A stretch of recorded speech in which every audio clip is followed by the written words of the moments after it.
哎呀，慘啦慘啦，條嘢太長，又有人投訴啊！你聽下佢點講。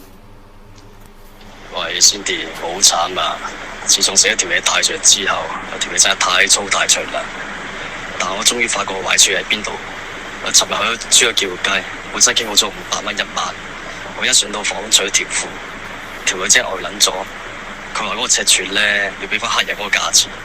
咁我問佢幾錢啦？佢話要1000蚊。佢話做完我呢單生意之後，個陰道會痛到好似罐頭咁大。佢仲話要去做雷射縮陰先可以再接拍。本來想掉頭走嘅，不過佢話呢個尺寸咧又真係幾舒服咁。唉，所以照做啦。最後成功又傾咗800蚊，長就頂得深，粗就夾得實，實在太舒服啦！